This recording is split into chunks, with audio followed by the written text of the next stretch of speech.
Bonjour et bienvenue dans cette nouvelle vidéo consacrée aux réalisations des installations électriques dans des bâtiments. Alors, on a un cours qu'on fait généralement en première et terminale F3. On appelle généralement ce cours projet d'éclairage dans certains lycées techniques et projet simple d'éclairage dans d'autres lycées techniques. Alors, c'est quoi un projet d'éclairage? Un projet d'éclairage est, n'est-ce pas, ce cours-là qui va permettre à l'élève ou encore étudiant d'étudier d'une manière approfondie le système d'éclairage à implémenter dans un bâtiment. Alors, quand je dis le système d'éclairage, ça fait référence à plusieurs choses. Un système d'éclairage prend en compte plusieurs facteurs. Il y a le type de sol, la couleur du sol. Quel est le type de revêtement qu'on va mettre au sol? Ça sera les carreaux. Si oui, de quelle couleur? Le mur. Si c'est pour les murs, ça sera quel mur? De quelle couleur? On va mettre quelle peinture? On va revêtir ce mur-là de quelle peinture? De quelle couleur de peinture, je voudrais dire. Il y a également ce qu'on appelle le plafond. Le plafond, oui. Quelle sera la couleur du plafond? Une fois qu'on connaît ces trois éléments, la couleur du revêtement du sol, du mur et du plafond, on peut se dire, ouf, on a un pas en avant dans le système d'éclairage d'un bâtiment ou encore d'une salle. Rajouté à cela, il y a ce qu'on appelle le système même ou encore la position de la lampe ou encore d'un lustre. Quand je parle ici de position, je fais référence au type d'éclairage. Ça sera un type d'éclairage direct, indirect, semi-direct, en fait tout ce qui va avec là, c'est tout ce que vous connaissez là.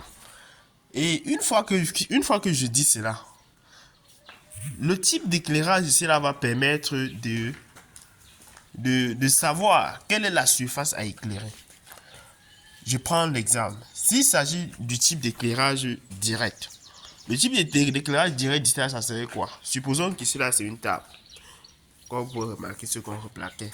Et quand vous réalisez un éclairement direct, ça voudrait dire que quoi? L'éclairage doit être directement orienté sur le plan d'utilisation.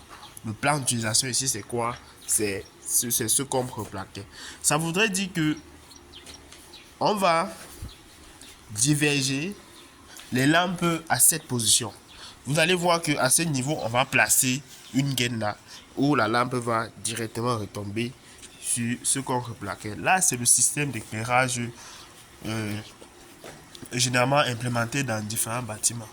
Maintenant, une fois qu'on a compris ce que c'est que le type d'éclairage, il y a un élément encore essentiel. Comment répartir les lampes dans une salle? Ce n'est pas par tâtonnement qu'on fait. Tout passe par un dimensionnement. Tout passe par les calculs. Regardez par exemple ici. Vous allez voir qu'il y a un système d'éclairage. Là, nous avons ceci.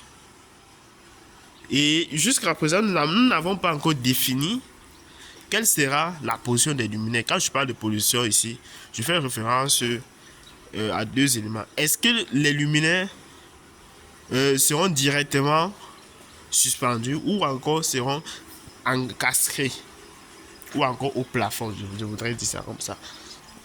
Regardez ici.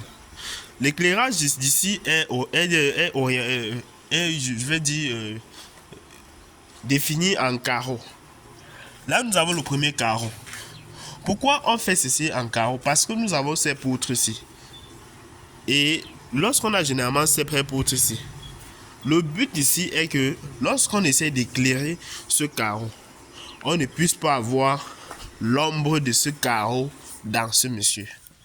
Alors, qu'est-ce qu'on fait? Si vous avez bien compris ce que c'est que l'éclairage direct, l'éclairage indirect ou encore luminaire suspendu, luminaire au plafond, qu'est-ce qu'on va faire ici? Alors, je vais donc répondre rapidement à cette question qui sera tout simplement de suspendre les luminaires. Si on suspend les luminaires, l'ombrage de cette poutre-ci ne pourra pas sortir dans l'autre carreau. C'est le but du système d'éclairage, c'est le but du projet d'éclairage. Le but du projet d'éclairage est, n'est-ce pas, de réaliser l'éclairage d'une salle de telle sorte que quand on entre, on se dit, bon, nous sommes, nous sommes peut-être dans une ville où il n'y a pas d'arbres, il n'y a rien, c'est éclairé normalement. Là, c'est la première solution. La deuxième solution ici, c'est que on peut également éclairer le carreau. C'est-à-dire que on fait un système d'éclairage collé directement au plafond.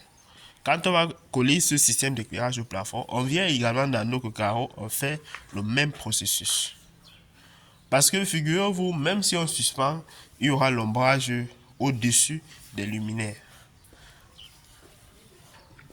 Donc, une fois qu'on comprend tous ces aspects-là, il y a encore un élément.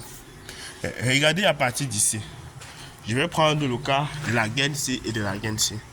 Vous allez remarquer que dans les projets d'éclairage, comme par exemple ce projet d'éclairage, il y a la distance entre les luminaires. Vous allez voir que, prenez l'exemple ici, la distance entre cette gaine et celle-ci, c'est la même chose que celle qui est là-bas et celle qui est là-bas. Il y a également la distance entre le mur et les premiers luminaires. Le mur ici et ce luminaire. Ça veut dire que quoi? Il faut établir une distance entre le mur et les luminaires. Établir une distance entre les luminaires et les autres luminaires.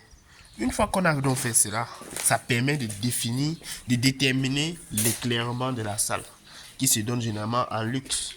Une fois qu'on a l'éclairement de la salle, on peut se dire, bon, on a fini avec notre projet d'éclairage. Supposons par exemple qu'on a l'éclairement d'une salle, peut-être de 1500 lux. Ça voudrait dire que on a bien calculé, on a pris tous ces éléments en compte. Notamment, je vais encore rappeler, le revêtement du sol, le revêtement du mur, le revêtement du plafond, les distances entre les luminaires, les distances entre le mur et les luminaires. Si vous remarquez ici, là c'est la distance entre ce mur et les luminaires. Si on vient ici de ce côté, vous allez voir qu'il y a également une distance entre les luminaires, entre ce luminaire et le mur ici. Il y a également cette distance, ce qui est toujours la même distance qu'on a respectée depuis la base. Donc c'est en fait cela que je voulais vous présenter aujourd'hui, ce qu'on appelle projet d'éclairage. Et figurez-vous, tout n'est pas fait au hasard, tout est fait par un calcul. On calcule. C'est que quand on parle des calculs, beaucoup ne sont plus là-dedans.